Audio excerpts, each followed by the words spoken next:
Hi everyone, we are Ilaria and Francesca from the Task Force, a youth-led initiative promoted by ActionAid UK. And even though nowadays we are all stuck in our place, or kind of because of the COVID emergency, we want to travel virtually. And today we are landing in the UK.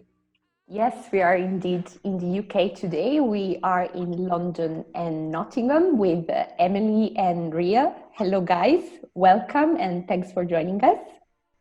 So what is the meaning of your country's name? The meaning of the UK, which is United Kingdom, it basically means the United Countries of Scotland, Wales, England and Northern Ireland. So that is basically what the UK means. It's essentially those united countries working together to, build a community, get things running normally, and just in a lot of matters, they're just a united sort of force. And what is the UK famous for? When I think of the UK, I think mainly of London because I've grown up there and it's the capital city.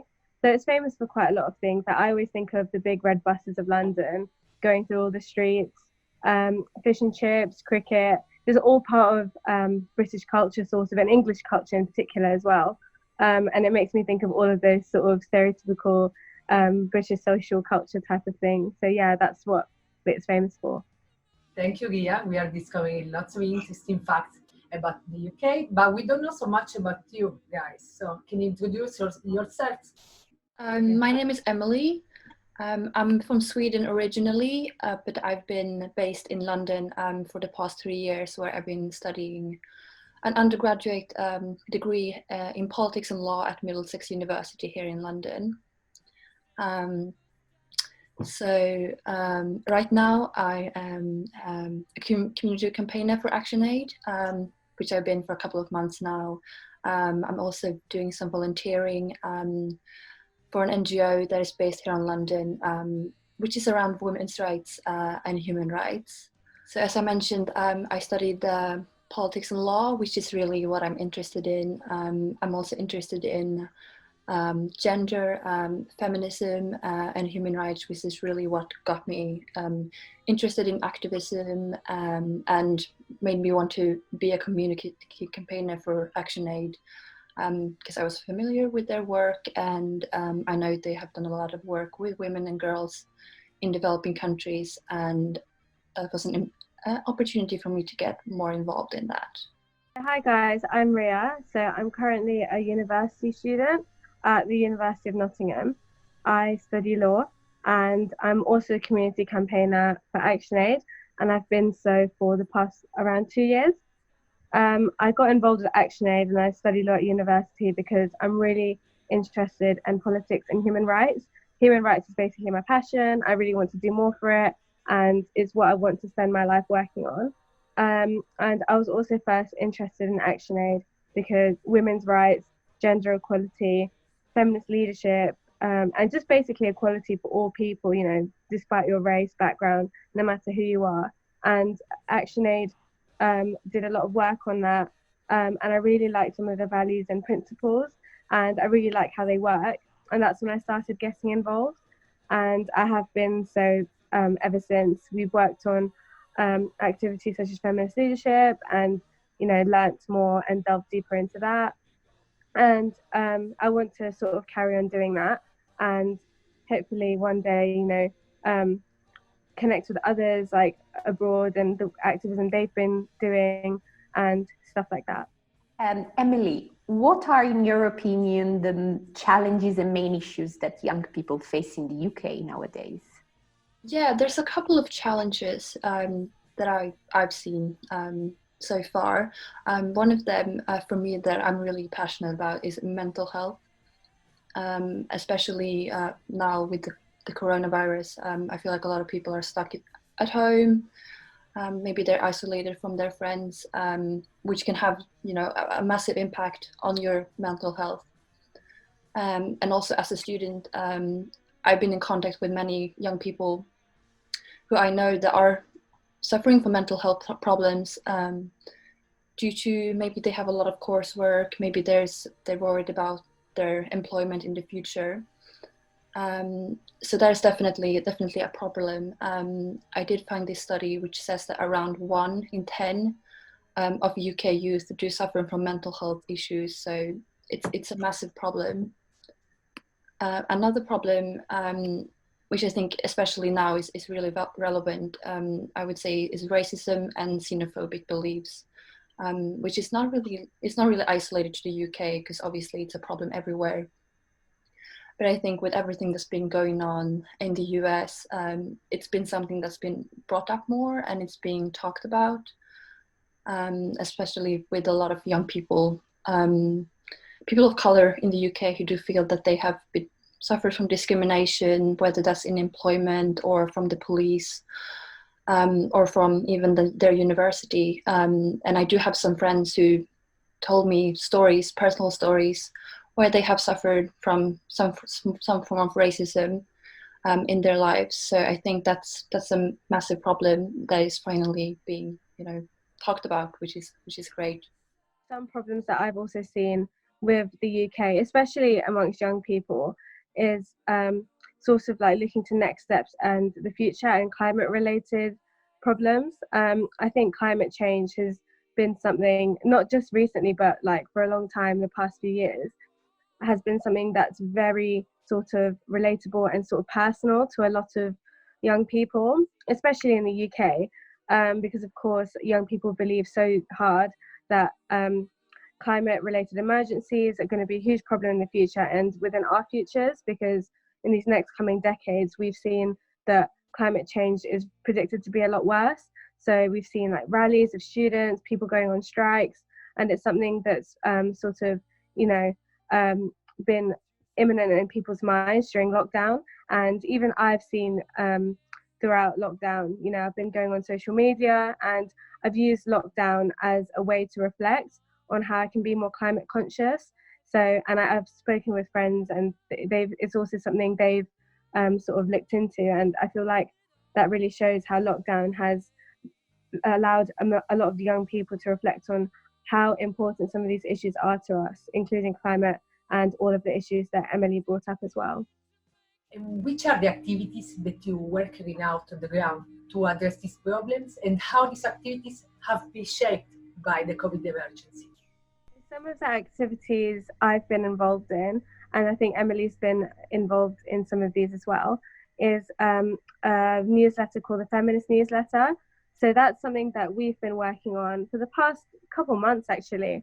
And we've had different community campaigners within ActionAid who have written various different articles based on feminist leadership, gender and feminism, and also feminist leadership during the time of COVID-19. So I think the whole COVID crisis has shown us that a feminist leadership sort of attitude and approach towards change and leadership in many different countries and tackling COVID-19 has been essential.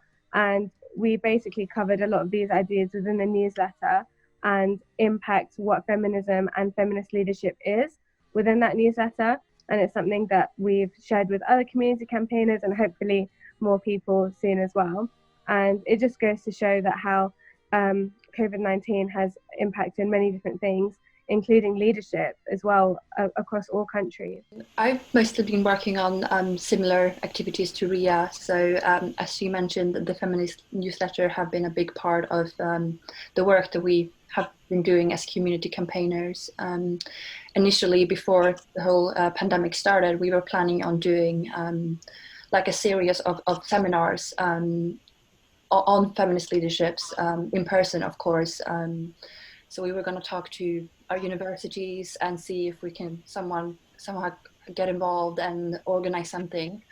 And then, of course, we had the pandemic, so we had to sort of rethink that. And then Ria and myself and a few other community campaigners, we had a webinar on feminist leaderships, which Ria was the leading party in that, which was really great.